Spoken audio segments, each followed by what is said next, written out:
तो दोस्तों मन्नी सर एजुकेशन ग्रुप चैनल पर आपका स्वागत है। जैसा कि आप लोग जान रहे हैं कि बिहार पुलिस की न्यू वैकेंसी जल्द ही आने वाला है, तो हम लोग वैकेंसी को इंतज़ार ना करते हुए अभी से ही तैयारी में लग जाएं ताकि हमारा एग्ज़ाम में बेहतर स्कोर कर पाएँ।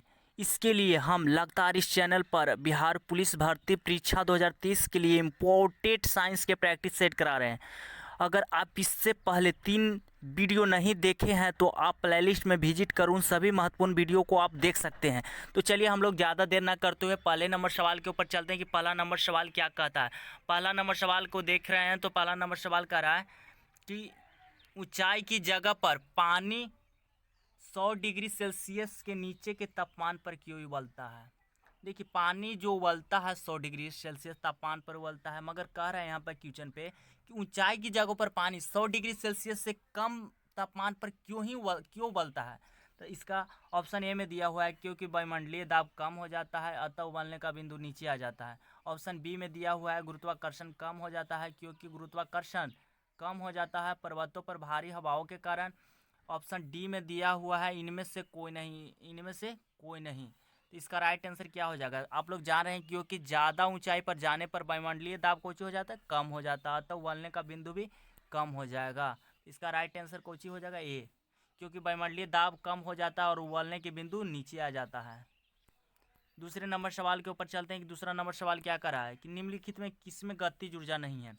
देखिए किसमें गतिज ऊर्जा नहीं है यानी कि वह स्थितिज ऊर्जा होगा। चलती हुई गोली ये गतिज ऊर्जा है, चलता हुआ हथौड़ा ये भी गतिज ऊर्जा है, बहता हुआ पानी ये भी गतिज ऊर्जा है, मगर खींचा हुआ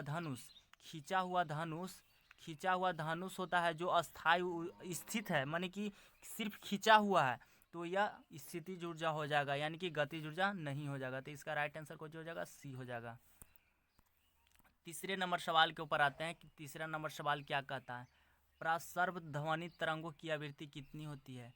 20,000 हर्ट्ज से अधिक, 20 हर्ट्ज से कम, 20 हर्ट्ज से कम कि 20 हर्ट्ज से अधिक।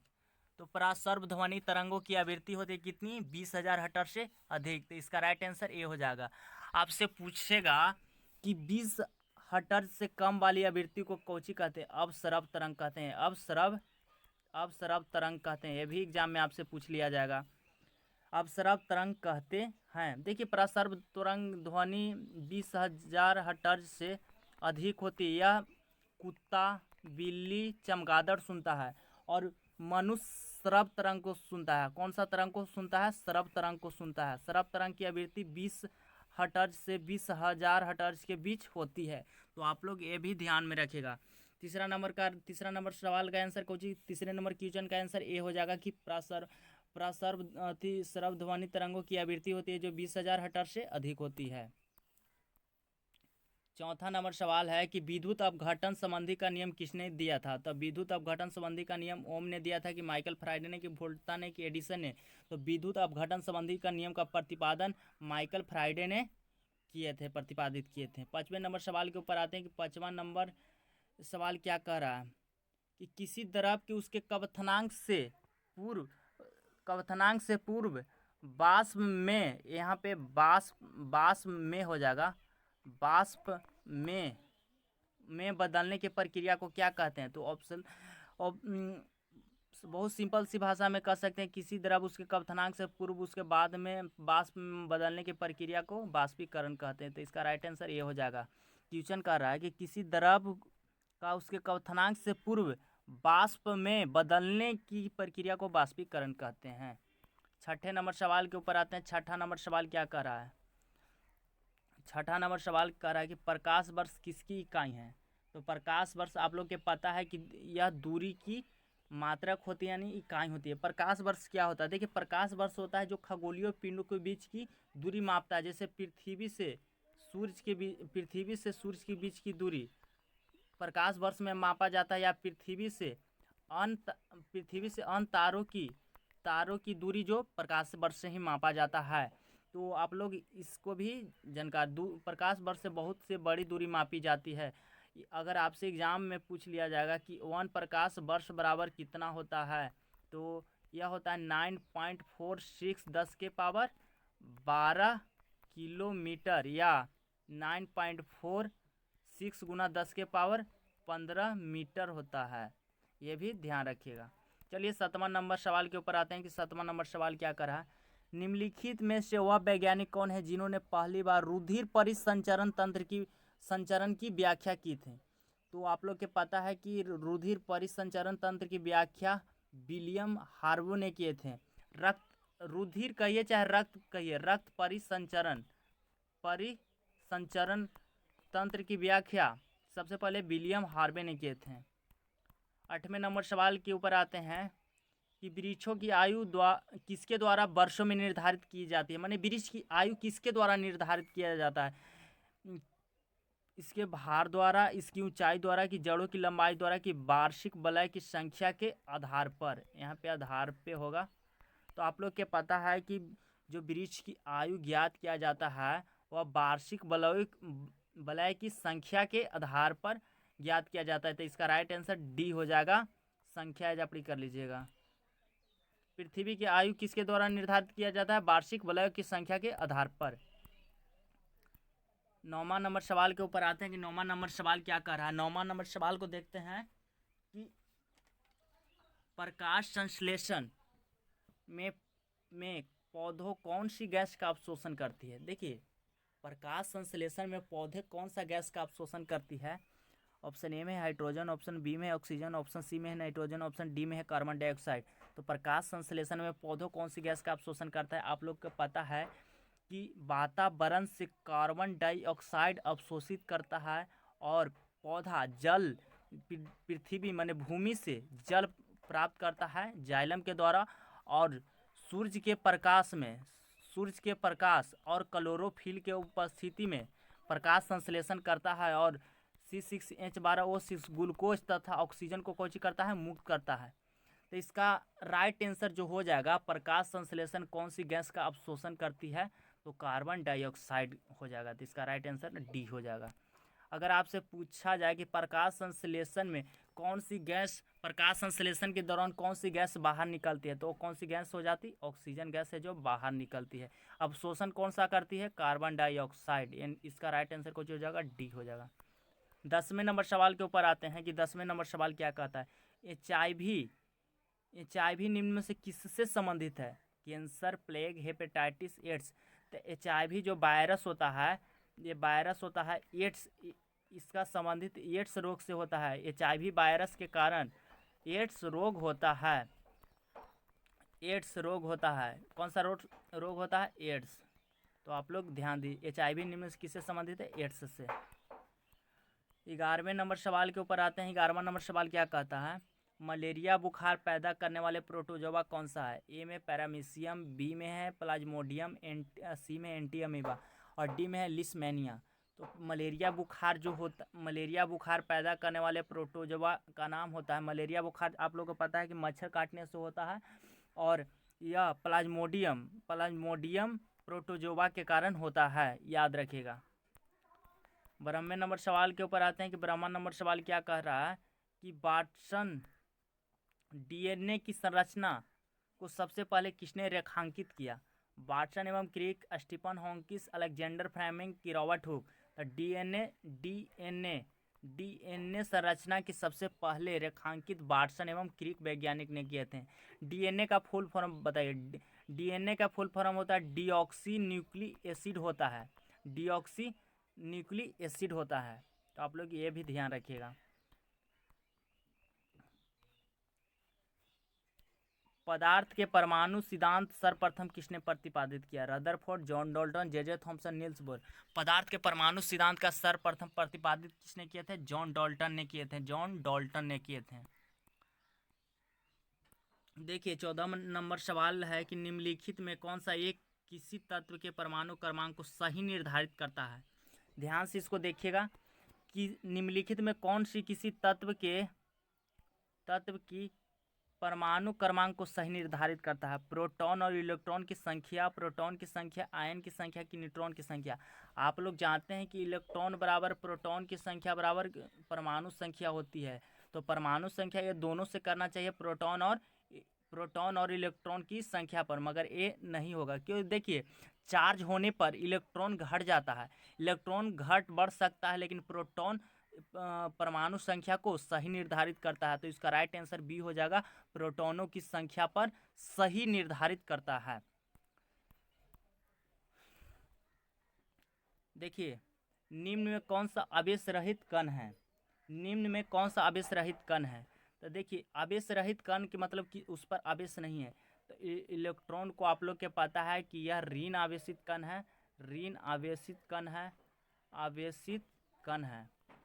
अब प्रोटॉन ये भी धन आवेशित कण है, आवेशित कण है, मगर न्यूट्रॉन है जो आवेशहीन है, आवेशहीन यानी कहने का मतलब है कि आवेश रहित कण है, आवेश रहित कण हो जाएगा, कोई सी हो जाएगा, यानी कि न्यूट्रॉन।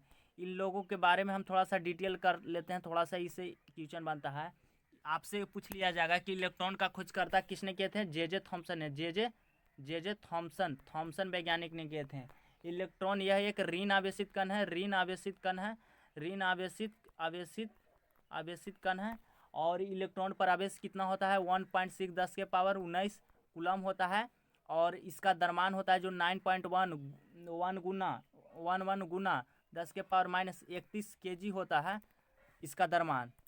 अब प्रोटॉन का खोज किसने किया था? प्रोटॉन का खोज गोल्डस्टीन ने किए थे, गोल्डस्टीन ने किया था। इस पर यह एक धनावेशित कण है, इस पर चार्ज होता है +1.6 गुना 10 के पावर 19 कूलम होता है, ये भी ध्यान रखिएगा। चलिए हम अगले नंबर सवाल के ऊपर आते हैं कि अम्ल पदार्थ है जो इलेक्ट्रॉन को ग्रहण करता है, इलेक्ट्रॉन को प्रदान करता है, कि प्रोटॉन देता है, कि OH देता है। तो आप लोग बताइए कि अम्ल पदार्थ है। आप लोग जानते हैं कि अम्ल वह पदार्थ है जो स्वाद में खट्टा होता है और प्रोटॉन देता है, और इलेक्ट्रॉन की निर्जन जोड़ी, जो इलेक्ट्रॉन की निर्जन जोड़ी है जो ग्रहण करने वाले पदार्थ को अम्ल कहते हैं। बहुत तरीके से वैज्ञानिक ने अम्ल का परिभाषा दिए थे। तो देखिए, लॉरी बास्टेन के सिद्धांत पे कहते हैं कि अम्ल वह पदार्थ है जो प्रोटॉन देता है, उसे कौन सी कहते हैं? अम्ल कहते हैं। प्रोटॉन देने वाले पदार्थ को अम्ल कहते हैं। इस कौन वैज्ञानिक ने कहते हैं? तो बास्टेन लॉरी का सिद्धांत है, लॉरी का सिद्धांत है, ध्यान रखिएगा। यहाँ पे देखिए कि OH देने वालों को हम कौन सी कहते हैं? क्षार कहते हैं। इलेक्ट्रॉन प्रदान करने वाला, इलेक्ट्रॉन ग्रहण करने वाला, ये कुछ नहीं होता। इलेक्ट्रॉन के निर्जन जोड़ी भले कहता तो आप लोग के बीच हो सकता था, मगर यहाँ पे प्रोटॉन देता है, उसे कौन सी कहते हैं? अम्ल कहते हैं। किस वैज्ञानिक ने सर्वप्रथम आवर्त सारणी निर्माण किया? सर्वप्रथम आवर्त सारणी का निर्माण किसने किया था? तो मेंडलीफ ने। आधुनिक आवर्त सारणी का निर्माण किसने किया था? आधुनिक आवर्त सारणी का निर्माण किसने किया था?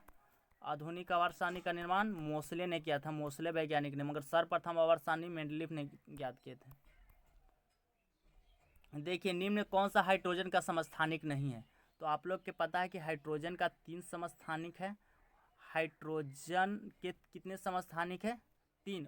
समस्थानिक किसको कहते हैं? कि वैसा तत्व जिसकी परमाणु संख्या समान होना चाहिए, यानी कि परमाणु संख्या जो समान होना चाहिए या द्रव्यमान संख्या जो भिन्न होना चाहिए। तो देखिए, हाइड्रोजन के 3 समस्थानिक है। हाइड्रोजन के कितने? 3। परमाणु द्रव्यमान 1 वाला को कहते हैं प्रोटियम, और 2 है परमाणु द्रव्यमान हाइड्रोजन 2 को ड्यूटेरियम, हाइड्रोजन 3 को ट्राइटेरियम कहते हैं। ये तीनों है जो हाइड्रोजन के समस्थानिक है। आई हाइड्रोजन का समस्थानिक नहीं है, यानी कि राइट आंसर डी हो जाएगा 18 का।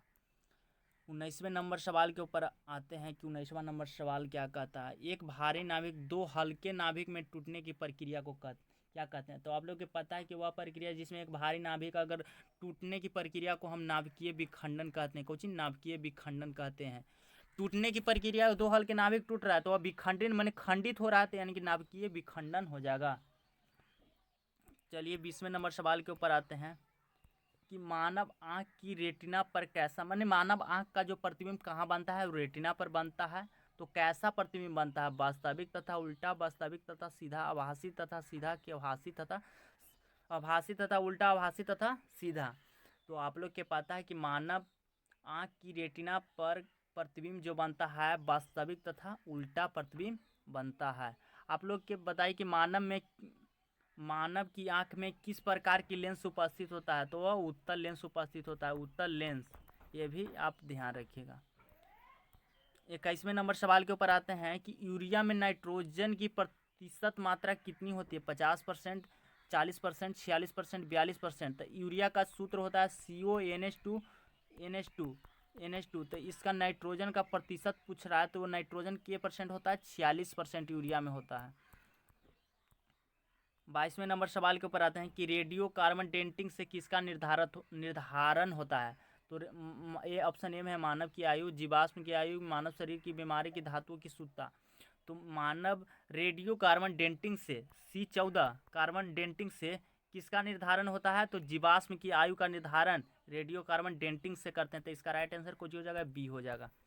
23वें नंबर सवाल के ऊपर आते हैं कि मानव रक्त का पीएच मान कितना होता है? 8.1, 8.4, 7.4 की 9.2। तो मानव रक्त का जो पीएच मान होता है 7.4 होता है, जो क्षारीय होता है, क्षारीय होता है। तो इसका राइट आंसर सी हो जाएगा, सी। 24 नंबर सवाल के ऊपर आते हैं कि लार में कौन सा एंजाइम पाया जाता है? Tannin, renin, ptyalin, resin. तो लार में जो पाया जाने वाला एंजाइम है जो टाइलिन एंजाइम पाया जाता है, टाइलिन एंजाइम पाया जाता है। तो ऑप्शन नंबर सी हो जाएगा, ऑप्शन नंबर सी। देखिए रेनिन है जो एक एंजाइम होता है जो जो दूध में उपस्थित प्रोटीन का पाचन करता है, रेनिन। और टेनिन होता है जो चाय में टैनिक अम्ल पाया जाता है। रेजिन होता है जो पेड़ पौधा से उत्सर्जित पदार्थ होता है, जो द्रव जैसे गोंद जैसा नहीं होता, जो निकलता है लकड़ी में से, उसको रेजिन कहते हैं। तो यहाँ पूछा था कि लार में कौन सा एंजाइम पाया जाता है, तो लार में टाइलिन नामक एंजाइम पाया जाता है। 25वें नंबर सवाल के ऊपर आते हैं कि हरे फलों को कृत्रिम ढंग से पकाने हेतु प्रयुक्त गैस है acetylene, ethane, hydrocarbon, carbon dioxide. तो आप लोग को पता है कि हरे फलों को कृत्रिम ढंग से एसेटिलीन गैस का प्रयुक्त करते हैं, एसेटिलीन गैस का प्रयुक्त करते हैं। और प्राकृतिक रूप से एथिलीन गैस से फल पकता है। तो कृत्रिम ढंग से एसेटिलीन और प्राकृतिक ढंग से एथिलीन हो जाएगा। तो आज का लास्ट प्रश्न यही था। आप लोगों को कैसा लगा आप लोग ज़रूर बताइएगा कि ये सारे प्रश्न कैसे लगे। तो आपसे अनुरोध है कि money sir education group channel को लाइक और शेयर ज़रूर करें। अगर आप इसको PDF लेना चाहते हैं तो दिए गए व्हाट्सएप नंबर पर मैसेज कर ले सकते हैं, नहीं तो डिस्क्रिप्शन बॉक्स में टेलीग्राम का लिंक है और व्हाट्सएप ग्रुप का लिंक है, आप वहां से भी ऐड होकर PDF को प्राप्त कर सकते हैं। तो चलिए धन्यवाद, मिलते हैं नेक्स्ट वीडियो में नेक्स्ट टॉपिक के साथ।